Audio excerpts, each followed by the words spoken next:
আপনাদের সামনে আজকে আবার এক নিরামিষের রান্না নিয়ে চলে এসেছি।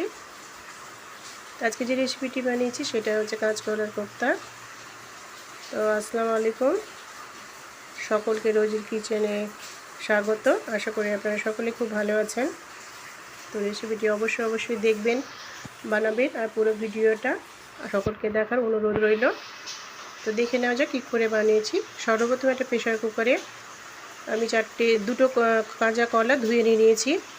তাতে কিছু পরিমাণ মতো জল আর একটু দিয়ে দিচ্ছি হলুদ গুঁড়ো দিলে কাঁচা কলা কালো হয় না, যেহেতু কাঁচা কলার একটু কষ আছে তাই হলুদ দিলে কালো হয় না।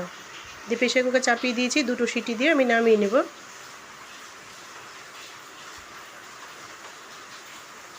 দুটো সিটি দিয়ে নামিয়ে নিয়ে একটু ঠান্ডা করে তারপর কলাগুলোকে আমি ছিলে নেব।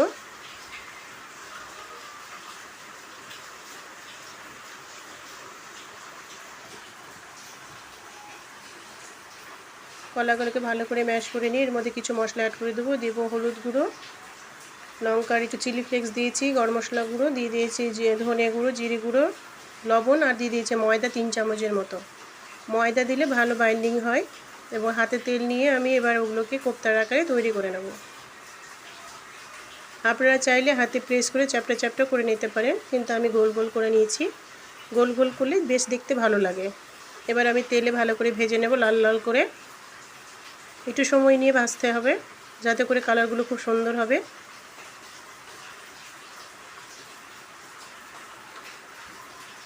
একটা পর্যায়ে এসে দেখতে পাবেন, যেন মনে হবে যে আমি লালবনে যে মিষ্টি সেরকম দেখতে লাগবে।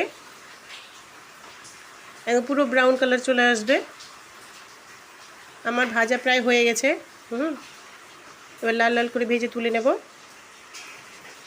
এবার একটু অন্য পাত্রে আমি সরষের তেল নিয়ে নেব সাদা জিরে, দিয়ে দিচ্ছি তেজপাতা, শুকনো লঙ্কা। নেড়ে নিয়ে তাতে দিয়ে দেবো আমি আদা আর কাঁচা লঙ্কা বাটা। তারপর তার মধ্যে দিয়ে দেবো আমি পেঁয়াজ বাটা। ভালো করে নেড়ে নেব। কষিয়ে নেওয়ার পর তাতে দেবো টমেটোটাকে আমি একটু বেটে নিয়েছিলাম যাতে করে গ্রেভিটা একটু গাঢ় হয়। এবার তার মধ্যে দিয়ে দেবো কাশ্মীরি লঙ্কার গুঁড়ো, হলুদ গুঁড়ো, লঙ্কা গুঁড়ো, জিরে গুঁড়ো, ধনে গুঁড়ো, দিয়ে দিচ্ছি গরম মশলা গুঁড়ো আর লবণ। দিয়ে ভালো করে মশলাটাকে কষিয়ে নেব। এই পর্যায়ে একটু জল অ্যাড করে দেবেন, তাহলে মশলাটা পুড়ে যাবে না। এবার মশলাটা কষিয়ে নেওয়ার পর দেখুন মশলা থেকে তেল ছাড়তে স্টার্ট করেছে।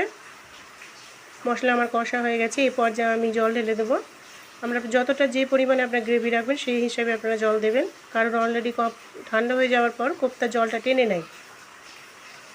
তো যাই হোক, আমি মোটামুটি বড় কাপে 1 কাপের মতো জল দিয়ে দিচ্ছি।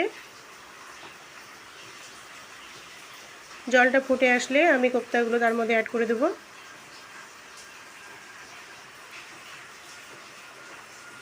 জল আমার ফুটে গেছে। এবার একটা করে কোফতাগুলো আমি ছেড়ে দেবো।